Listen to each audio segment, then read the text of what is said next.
Buenos días, estimados amigos. Los saluda Johan Camargo, soy abogado, árbitro especialista en contrataciones del Estado.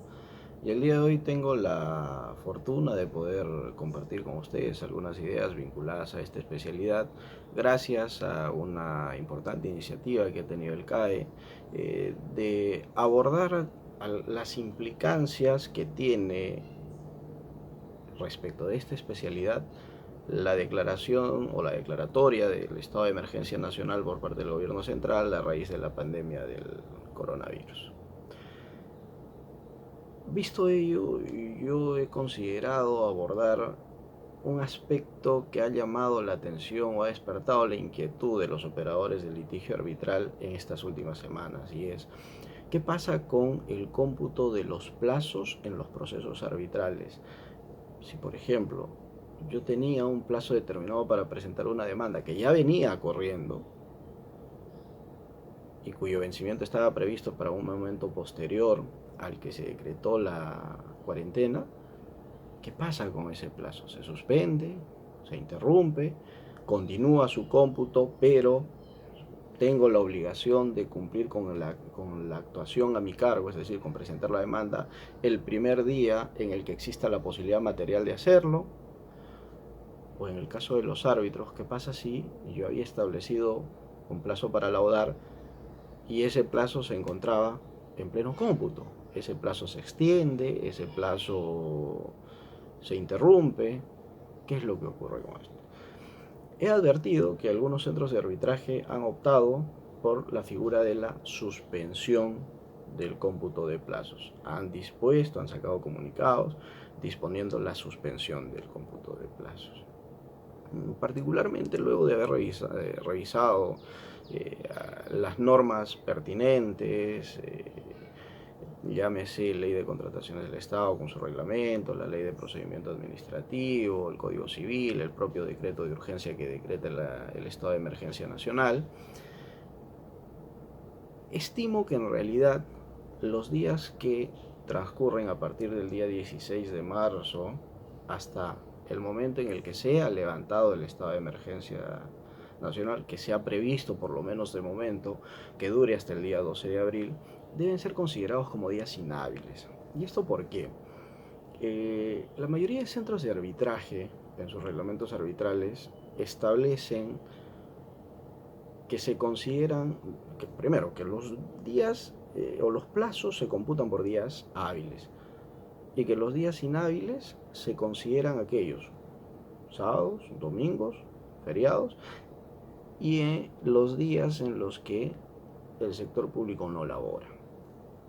En el caso de arbitrajes ad hoc, es común ver en las actas de instalación que además de esta regulación, también se señala que se consideran días inhábiles aquellos en los que no funciona o no presta atención al público la sede del arbitraje. Pues bien, si nosotros tomamos en cuenta el contenido del decreto de urgencia que establece el estado de emergencia nacional, el 044-2020, encontramos que en su artículo 4 ha señalado que todas las actividades se suspenden, todos los establecimientos deben permanecer cerrados precisamente por esta disposición de aislamiento obligatorio.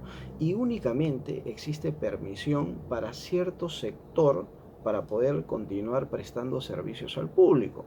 Aquellos que prestan servicios vinculados a cuestiones de primera necesidad, supermercados, farmacias, bancos.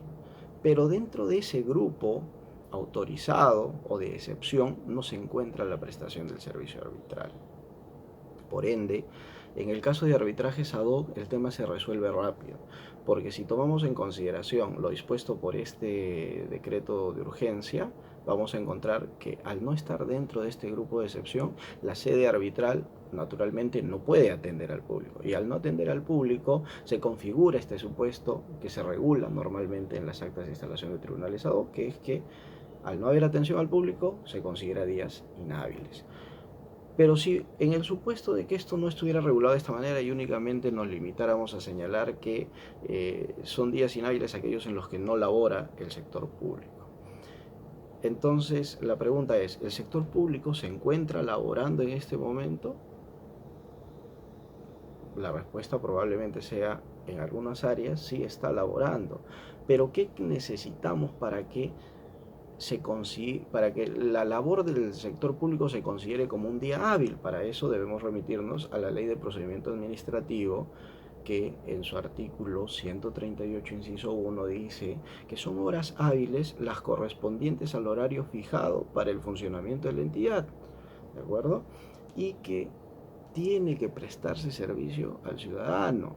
Es decir, solamente puedo considerar un día hábil, en el caso del Estado y para efectos del arbitraje, aquel en el que el sector público está en capacidad de brindar atención al administrado.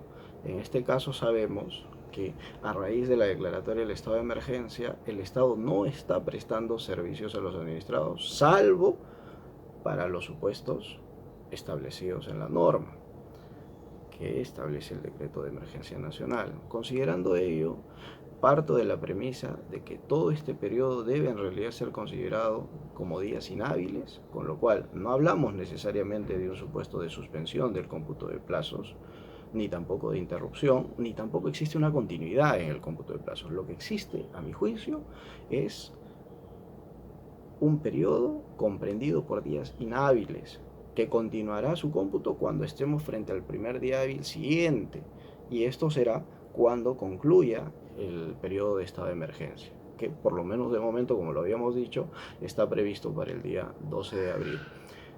Sin más que decirles, amigos, nuevamente recomendarles, replicando lo que ya ha dicho el Estado, es que no salgan de su casa. Quédate en casa, por favor, que yo también me quedo en casa.